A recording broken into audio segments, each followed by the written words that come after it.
হরে কৃষ্ণ। মহাপ্রসাদ চ্যানেলে আপনাদের সবাইকে স্বাগত। আজ আমি বানাবো বাসমতি চালের ঝরঝরে বাসন্তী পোলাও। চাল ও জলের সঠিক পরিমাপ এবং আরও অন্যান্য টিপস সহ আজকের রেসিপি আমি আপনাদের সঙ্গে শেয়ার করব।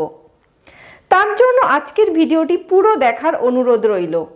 সাবস্ক্রাইব করুন আমার ইউটিউব চ্যানেলকে আর তার সাথে বেল আইকনটি প্রেস করার পর অল নোটিফিকেশানে ক্লিক করুন আমার রান্না সবার প্রথম দেখার জন্য। তাহলে চলুন এখন আমি পোলাও বানানো শুরু করি।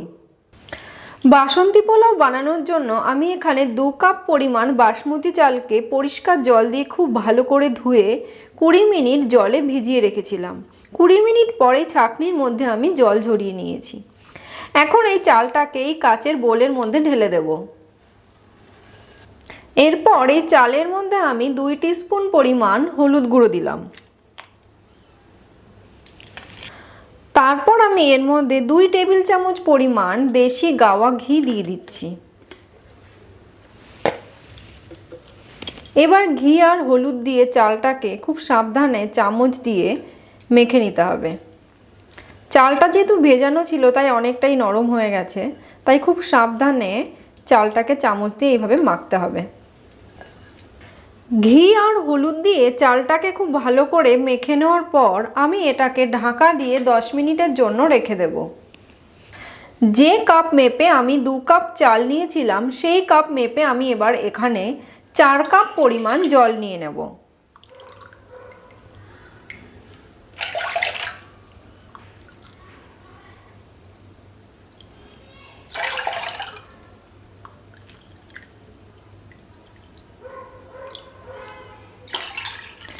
এবার এই জলটাকে আমি খুব ভালো করে গরম করে নেব।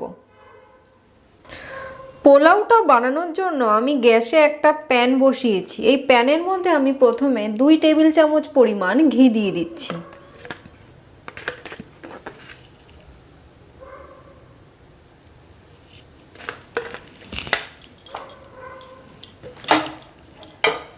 এবার এই ঘিয়ের মধ্যে আমি 5 টেবিল চামচ পরিমাণ কাজু বাদাম দিয়ে দিলাম আর 2 টেবিল চামচ পরিমাণ কিশমিশ দিয়ে দিচ্ছি।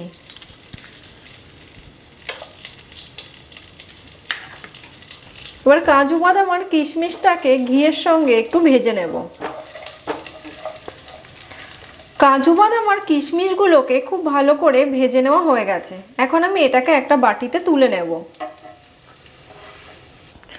কাজু আর কিশমিশগুলোকে ঘি থেকে ভেজে তুলে নেওয়ার পর যেটুকু ঘি ছিল আমি ওর মধ্যেই একটা তেজপাতা দিয়ে দিলাম। এরপর আমি এখানে একটু গরম মশলা দেব। দেখুন এখানে আমি একটা বড় এলাচ নিয়েছি, 5টা ছোট এলাচ, 5টা লবঙ্গ, একটা স্টার অ্যানিস আর একটু দারচিনি নিয়েছি।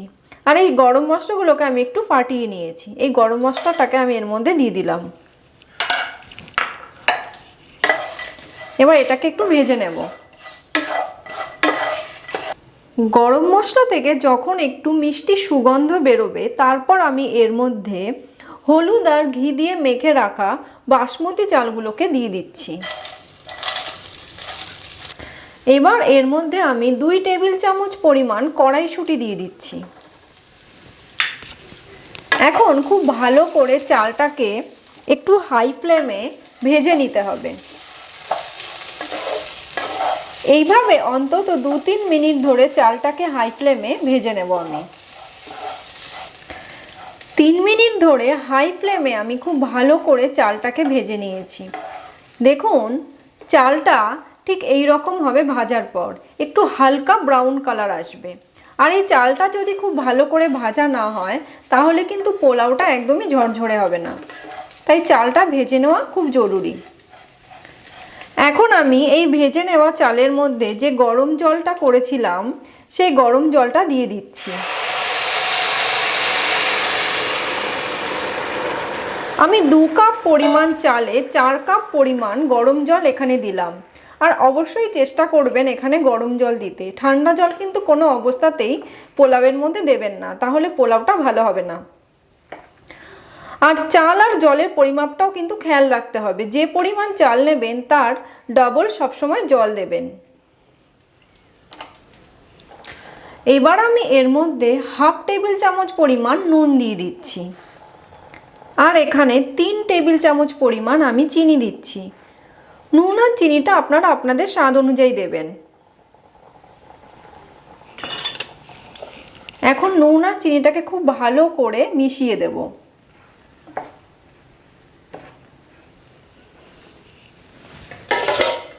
এরপর আমি মিডিয়াম থেকে একটু লো করে দিলাম গ্যাসটা। এখন এটাকে 10 থেকে 12 মিনিট ঢাকা চাপা দিয়ে হতে দেব। তবে এর মাঝখানে একবার এটাকে ঢাকা নামিয়ে একটু নাড়াচাড়া করে দিতে হবে। 12 মিনিট পর আমি প্যানের ঢাকাটা খুললাম। খুলে এবার আমি এর মধ্যে ভেজে রাখা যে কাজু আর কিশমিশ ছিল সেই কাজু কিশমিশগুলোকে দিয়ে দিচ্ছি। এবার এটাকে খুব ভালো করে মিশিয়ে দেব। এবার আমি এখান থেকে একটু চাল নিয়ে দেখব চালটা গলেছে কিনা। এই দেখুন গলে যাচ্ছে, তার মানে চালটা খুব ভালো করে সেদ্ধ হয়ে গেছে, অথচ ঝরঝরে আছে। এখন আমি এর মধ্যে আরও 1 টেবিল চামচ পরিমাণ ঘি ছড়িয়ে দিচ্ছি।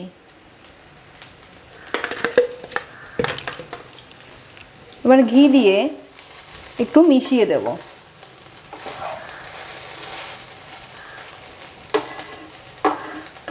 এবার মিশিয়ে দেওয়ার পর এটাকে আরও 1 মিনিট ঢাকা চাপা দিয়ে দেব, আর গ্যাসের ফ্লেমটা একদম কমিয়ে দেব।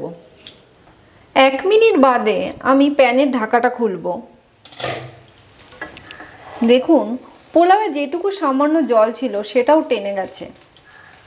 এখন আমি গ্যাসটাকে বন্ধ করে দেব, আর পোলাওটাকে ঢাকা দিয়ে এইভাবেই আরও 10 মিনিট রেখে দেব। তারপর আমি এটাকে সার্ভ করব। 10 মিনিট বাদে আমি এখন পোলাওটাকে সার্ভ করে নেব। দেখুন পোলাওটা কতটা ঝরঝরে হয়েছে। এর সঙ্গে আমি আলুর দম দিয়ে এটা রাধা মাধবকে ভোগ অর্পণ করব। আজকের বাসমতি চালের ঝরঝরে বাসন্তী পোলাওয়ের রেসিপিটি যদি আপনাদের ভালো লেগে থাকে তাহলে এই ভিডিওটিকে লাইক আর শেয়ার করার জন্য অনুরোধ রইল।